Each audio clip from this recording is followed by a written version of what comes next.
Bitcoin just rallied $1,000. Oh my gosh, the futures came out. It's the future. Bitcoin's going to all-time high. We're about to see a massive breakout, and Bitcoin's going into a bull market. It's about to break 31.5. It's going back to all-time high. The mining and the indicators, the economics, the everything. Oh my gosh, don't you just want to be so hyped with me?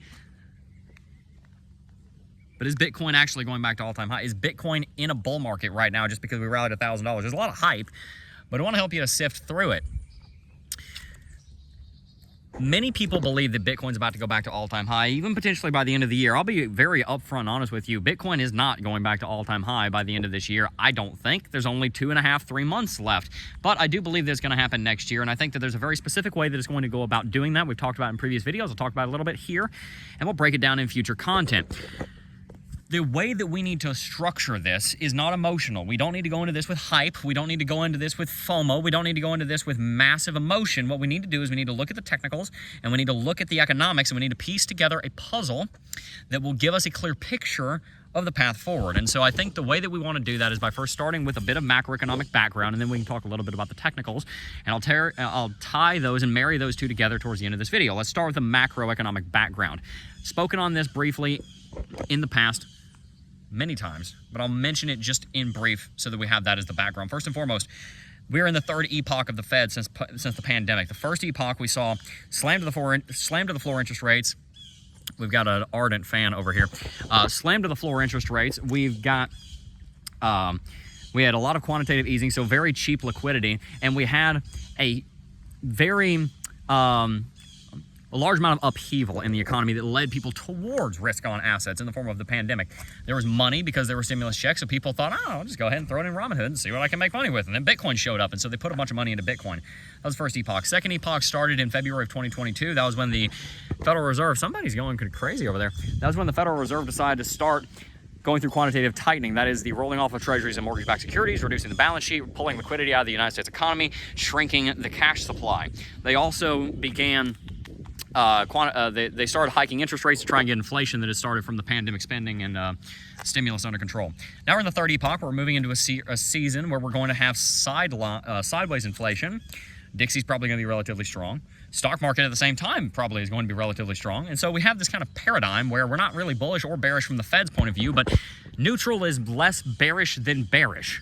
And so that will actually be a net positive for Bitcoin moving through the next 6 to 12 months of this third epoch until we get to late next year when the Fed starts potentially thinking about cutting interest rates after they've gotten some of the inflation under control that's been driven by not just the pandemic spending, but also through the expansion of the United States economy through things like the Infrastructure Bill and the Jobs Act.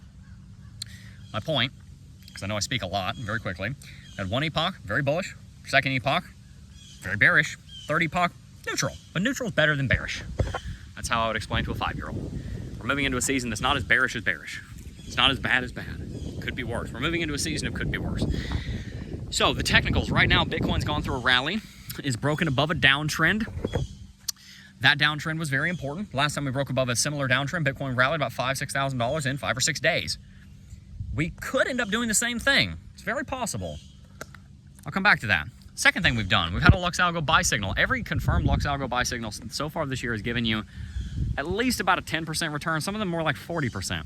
There's only 4 that I would really consider confirmed. There's one that's technically confirmed, but I weeded it out for other reasons. You can see all of that TA on Coffee and Crypto. We broke above a downtrend. We have a confirmed buy signal that I think looks like it's in pretty good shape, but we still have one more level that we need to break through. And that's what I want to come back to, and that's the point of this video. Long term, the hype is dangerous. So please be very careful of the people shouting from the rooftops, hype, hype, hype, hype, hype. We're going to the moon. We're going to explode. Like, that's nice to think about it like that, to be excited. But don't make decisions off of that. It's like fear. Fear is a natural response. You can't really help that fear hits you. What you can do is you can help whether you let it control you. Same thing with excitement. Excitement is a natural emotion, but it can be dangerous. And so what you can control is how it affects you. On the short term, what's going to happen next? Bitcoin is testing 28,545. It's not even there right now. It's lower than that at the time of recording this video. Might be there, might not be when you see this. I don't know when exactly you'll be seeing this.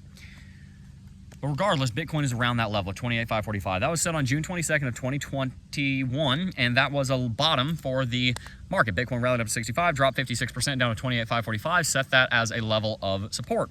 That level is now resistance, and it's the top of something I call the transitionary zone. There's a transitionary zone between accumulation phase and bull market that I've defined between $25,236 and $28,545. And if Bitcoin is able to break through this transitionary zone and hold above it, then I believe we're going to be going into a bull market. And so far, Bitcoin has been trading inside of the transitionary zone and then bouncing off of the bottom of it for the last 6 months, which is really good news. I'll be right back. The reason that transitionary zone is so very important is because if that transitionary zone holds, then that means that the lows that Bitcoin set in place will also hold, and it also means that a couple of CME futures gaps that are sitting down there around $22,000, $21,000 will hold as well. And it means that the market will be able to say, we have a confident floor. By the way, this is one of the biggest oak trees I have ever seen in my life. It means that the market will have a confident floor, that people that are trying to share the message of Bitcoin, they will be able to say, look, this is the floor. This is the fundamental floor. We've dropped down to 25K. That's a quarter of a way to 100 grand, so it's a big psychological level. It means that that is a level that we're going to be able to use as a floor. And so whenever Bitcoin's sitting at 25, 26, 27, 28, where it is right now, then people are able to confidently say, okay, we're in bullish shape. So all of that in mind, let's talk a little bit about where Bitcoin is going to go from here. Because again, we've had a breakout, we've had a buy signal on Lux Algo, we've got a bounce on the 3-daily chart MACD from a buy signal. We've got many different technical indicators coming in confluence together giving us bullishness. There's one thing that I need to see happen. I need to see Bitcoin get out of that transitionary zone. I need to see Bitcoin break above 28,545. Right now it's in the zone. It is not broken above the zone. It's a little bit like this. Think about it this way. This First World War, you've got trench warfare going on. Just because you're sitting right up against the enemy's trench does not mean that you have broken through yet. You've got to actually get through the trench. You've got to crest it and then capture it and then move on to the next.